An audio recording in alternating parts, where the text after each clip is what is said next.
সাবেক MP M A Latif 3 দিনের রিমান্ডে। জানাবো আন্দোলনে আহতদের চিকিৎসার খরচ দেবে সরকার। জানাবো বাবা মুক্তিযোদ্ধা নন, তবু কোটায় চাকরি নেন হারুন, গড়লেন সম্পদের পাহাড়। এদিকে অর্থ লোপাটের নানা কাহিনী জানাচ্ছেন সালমান, হতবাক গোয়েন্দারা। এবং সর্বশেষ জানাবো আন্দোলনে আইন শৃঙ্খলা বাহিনীর ভূমিকা নিয়ে জাতিসংঘের প্রতিবেদন। শুনছিলেন সংবাদ শিরোনাম, এবারে বিস্তারিত। সাবেক এমপি এম এ লতিফ 3 দিনের রিমান্ডে। চট্টগ্রাম 11 আসনের সাবেক সংসদ সদস্য ও মহানগর আওয়ামী লীগের সদস্য এম এ লতিফকে 3 দিনের রিমান্ড দিয়েছেন আদালত। ভোরে গ্রেপ্তারের পর 7 দিনের রিমান্ড আবেদন সহ আদালতে পাঠানো হয় তাকে। চট্টগ্রাম মেট্রোপলিটন ম্যাজিস্ট্রেট জুয়েল দেবের আদালত শুনানি শেষে তার 3 দিনের রিমান্ড মঞ্জুর করেন। থানা সূত্রে জানা গেছে, বৈষম্য বিরোধী ছাত্র আন্দোলনে এরশাদ নামের এক ব্যক্তি গুলিতে আহত হন।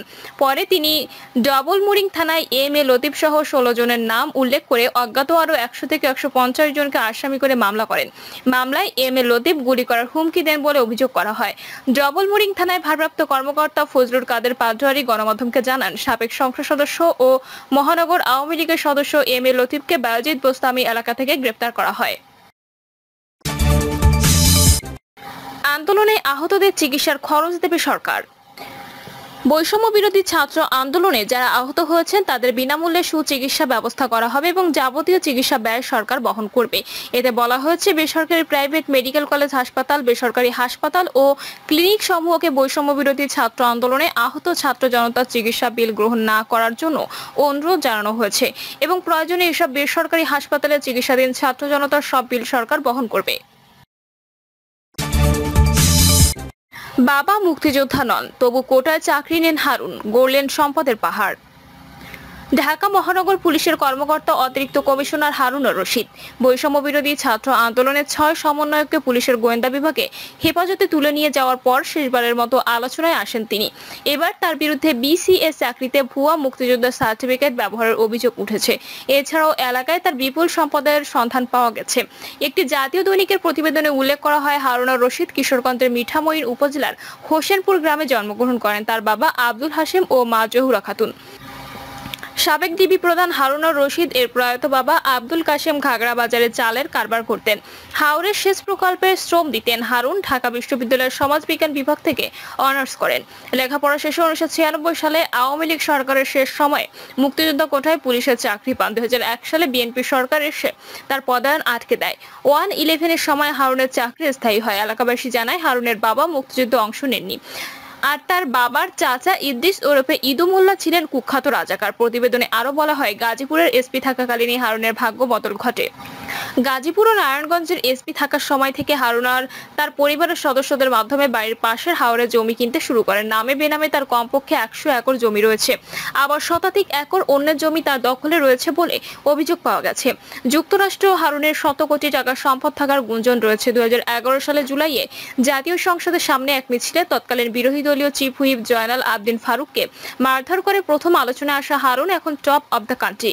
গোয়েন্দা পুলিশের মানুষকে তুলে নিয়ে গিয়ে ভাত খাইয়ে ভিডিও ছেড়ে দেয়া, বিরোধী দলের প্রতিটি আন্দোলনে বিএনপির প্রধান কার্যালয়ে বোমা ও বাঁশের লাঠিসোঁটা উদ্ধার, প্রতিদিনই সাংবাদিকদের একাধিকবার ব্রিফিং করা, তারকাদের সঙ্গে ফটো সেশন, যাকে তাকে টিভিতে তুলে নিয়ে আসে হেফাজতে নির্যাতন, আপত্তিকর ভিডিও ছড়িয়ে দেওয়ার ভয় দেখিয়ে টাকা আদায়, এমন নানা নেতিবাচক কাজে দেশজুড়ে ব্যাপক সমালোচিত এই কর্মকর্তা। কিশোরগঞ্জের মিঠামইনের হোসেনপুর গ্রামের পাশের হাওরে প্রায় 3000 শতক জমিতে 3 তারা মানের প্রেসিডেন্ট রিসোর্ট দ্বীপের মতো দাঁড়িয়ে 2021 সালে 3রা সেপ্টেম্বর চালু হওয়া রিসোর্টের এক পাশে 20টি দোতলা কটেজে রয়েছে শীতাতাপ নিয়ন্ত্রিত 40টি কক্ষ, আছে রেস্টুরেন্ট, পার্টি সেন্টার, শিশুদের গেম জোন ও ওয়াচ টাওয়ার। এক একটি স্যুটের দৈনিক ভাড়া 6000 থেকে 28000 টাকা। রিসোর্ট এলাকার মাঝে রয়েছে বিশাল আয়তনের একটি দিঘি, এর মাঝখানে হেলিপ্যাড। বিগত সরকারের একাধিক প্রভাবশালী মন্ত্রী, সচিব এবং পুলিশের ঊর্ধ্বতন কর্মকর্তাও রিসোর্টে বেড়াতে এসেছেন। রিসোর্টের বাইরে হারুন নিরীহ কৃষকদের 300-400 একর জমি তার অ্যাগ্রো ফার্মের জন্য দখলের পায়তারা করেছেন। অভিযোগ রয়েছে, শতাধিক একর জমি বাদ দিয়ে গত বছর দখল করে নিয়েছে। গত শুকনো মৌসুমে হারুনের ছোট ভাই শাহরিয়ার নেতৃত্বে মিঠামইনের হোসেনপুর থেকে অষ্টগ্রামের ভাতশালা পর্যন্ত কয়েক কিলোমিটার এলাকায় মাটির বাঁধ নির্মাণ করেছেন। কৃষকদের জমি কেটে নির্মীয়মান বাঁধে মাটি ফেলা হচ্ছে, তবে বর্ষা এসে যাওয়ায় বাঁধটি সম্পূর্ণ হয়নি। 2020 সালে 4 ডিসেম্বর এই রিসোর্টের ভিত্তিপ্রস্তর স্থাপন করা হয়। এরপর 8 মাসে এর নির্মাণ কাজ সম্পন্ন হয়। একটি বেসরকারি ব্যাংক থেকে ঋণ নিয়ে রিসোর্ট ও অ্যাগ্রো ফার্ম নির্মাণের কাজ শুরু করেন হারুন। সরেজমিনে গিয়ে জানা গেছে, গ্রামের পাশের হাওরে হারুনের পরিবারের অল্প পরিমাণ জমি ছিল। তার প্রয়াত পিতা আব্দুল হাশিম খাগড়া বাজারে চালের কারবার করতেন। হাওরে সেচ প্রকল্পেও শ্রম দিতেন হারুন। ঢাকা বিশ্ববিদ্যালয়ের লেখাপড়া শেষে 1996 সালে আওয়ামী লীগ সরকারের শেষ সময়ে মুক্তিযোদ্ধা কোটায় পুলিশের চাকরি পান। 2001 সালে বিএনপি সরকার এসে তার পদন আটকে দেয়। 1/11 সময় হারুনের চাকরি স্থায়ী হয়। এলাকাবাসী জানায়, হারুনের বাবা মুক্তিযুদ্ধে অংশ নেননি, আর তার বাবা চাচা ইদ্রিস ওরফে ইদু মোল্লা ছিলেন কুখ্যাত রাজাকার। গাজীপুরের এসপি থাকাকালীনই হারুনের ভাগ্য বদল ঘটে। সূত্রগুলো জানায়, গাজীপুর ও নারায়ণগঞ্জে এসপি থাকার সময় থেকে হারুন তার পরিবারের সদস্যদের মাধ্যমে বাড়ির পাশের হাওরে জমি কিনতে শুরু করে। নামে বেনামে তার কমপক্ষে 100 একর জমি রয়েছে, আবার শতাধিক একর অন্যের জমি তার দখলে রয়েছে বলে অভিযোগ পাওয়া গেছে। যুক্তরাষ্ট্র হারুনের শত কোটি টাকা সম্পদ থাকার গুঞ্জন রয়েছে। এছাড়াও স্থানীয় একাধিক সূত্রের অভিযোগ, হারুন এবং তার পরিবার রিসোর্টের জন্য অন্যের জমি প্রভাব খাটিয়ে দখল করে নিয়েছে। এর বাইরেও বিপুল সম্পদ রয়েছে তার। অনেকের জমি ও পুকুর দখল করে ওইসব ভূমির মালিককে বিক্রি করতে বাধ্য করেছেন অথবা চাপ দিয়েছেন। এ বিষয়ে সাবেক ডিবি প্রধান হারুনুর রশিদের মোবাইল ফোন বন্ধ থাকায় অভিযোগের বিষয়ে তার বক্তব্য পাওয়া যায়নি। তার ভাই প্রেসিডেন্ট রিসোর্ট ও অ্যাগ্রো ফার্মের এমডি ডক্টর ABM শাহরিয়ার ফোনও বন্ধ রয়েছে। এছাড়া গত 7 আগস্ট প্রেসিডেন্টের রিসোর্টে গিয়ে এমডির সঙ্গে সাক্ষাতের চেষ্টা করা হয়। মূল গেটে পাহারায় থাকা লোকজন বলেন, এমডি স্যার নেই, দেশের পরিস্থিতি ভালো না, এখন রিসোর্টে কাউকে অ্যালাউ করা হচ্ছে না। অর্থ লোপাটের নানা কাহিনী জানাচ্ছেন সালমান, হতবাক গোয়েন্দারা। সদ্য বিদায়ী প্রধানমন্ত্রী বেসরকারি শিল্প ও বিনিয়োগ উপদেষ্টা সালমান এফ রহমান রিমান্ডে গোয়েন্দাদের জেরার মুখে চাঞ্চল্যকর তথ্য দিতে শুরু করেছেন তিনি। দফায় দফায় জিজ্ঞাসাবাদে গোয়েন্দাদের তিনি বলেছেন, তার অর্থ লোপাটের নানা কাহিনী, অর্থ লুটে নানা ফন্দি ফিকিরের তথ্য জানতে পেরে গোয়েন্দারা হতবাক।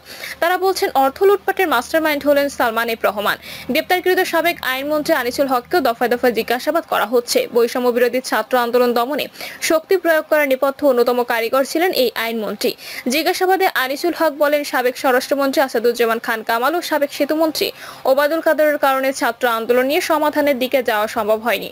সংশ্লিষ্ট সূত্র জানায়, সালমান এফ রহমান এবং আনিসুল হকের নাম কেবল হত্যাকাণ্ডের সংশ্লিষ্ট নয়, প্রতিপক্ষকে ঘায়েল করতে রাষ্ট্রযন্ত্রকে চরমভাবে অপব্যবহারও করেছিলেন তারা।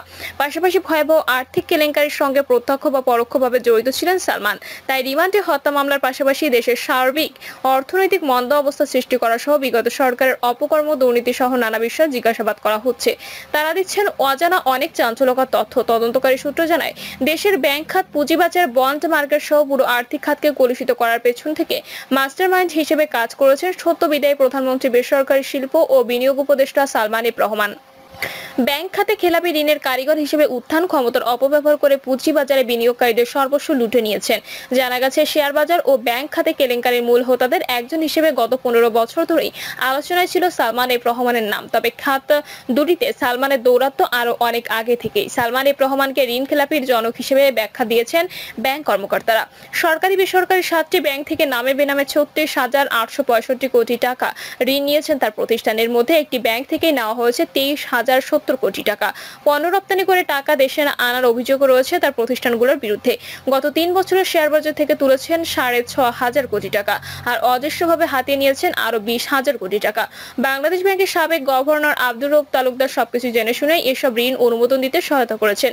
বেশ কয়েকটি ব্যাংকের ঋণ পুনঃ তফসিল করার জন্য নীতিমালা পরিবর্তন করেছেন কেন্দ্রীয় ব্যাংক। সরকারি বেসরকারি 7 ব্যাংক থেকে নিয়েছেন 37,000 কোটি টাকা। দেশের 4টি সরকারি ও 3টি বেসরকারি ব্যাংক থেকে সাবেক প্রধানমন্ত্রী শেখ হাসিনার বেসরকারি ও শিল্প ও বিনিয়োগ উপদেষ্টা এবং বেক্সিমকো গ্রুপের ভাইস চেয়ারম্যান সালমান এফ রহমানের সঙ্গে যুক্ত প্রতিষ্ঠানগুলো 36,865 কোটি টাকা ঋণ রয়েছে। চলতি বছরের 14 আগস্ট পর্যন্ত রাষ্ট্রীয় মালিকানাধীন জনতা ব্যাংক থেকে বেক্সিমকো গ্রুপ একাই প্রায় 23,070 কোটি টাকা ঋণ নিয়েছে, যা সিঙ্গেল বরোয়ার এক্সপোজার লিমিটেডের চেয়েও বেশি। শেয়ার বাজার কারসাজিতেও সালমান এফ রহমানের নাম সবার আগে। বিভিন্ন নামে বেনামে বিভিন্ন কোম্পানির নাম দিয়ে তিনি শেয়ার কারসাজি করেছেন। বিভিন্ন সময় গঠিত তদন্ত কমিটি রিপোর্টে তার নাম এলেও শাস্তির মুখোমুখি হতে হয়নি আওয়ামী লীগের এই প্রভাবশালী ব্যবসায়ী নেতাকে। সালমান এফ রহমানের কারসাজির একটি উদাহরণ GMG এয়ারলাইন্স। 2010 সালে এই কোম্পানির নামে শেয়ার বিক্রি করে মানুষের কাছ থেকে প্রায় 400 কোটি টাকা হাতিয়ে নিয়েছেন। পাশাপাশি সোনালী ব্যাংকের কাছ থেকে ঋণ নিয়েছেন প্রায় 250 কোটি টাকা। এই কোম্পানিতে বিনিয়োগ প্রলুব্ধ করতে তিনি কোম্পানির আর্থিক প্রতিবেদনের কারসাজি করে মুনাফা বাড়িয়ে দেখিয়েছেন। লোকসানি একটি কোম্পানিতে প্রায় 80 কোটি টাকা মুনাফা দেখানো হয়, কিন্তু বিনিয়োগকারীদের কাছ থেকে টাকা তুলে নেওয়ার পর কোম্পানির দৈন্যদশার চিত্র ফুটে ওঠে।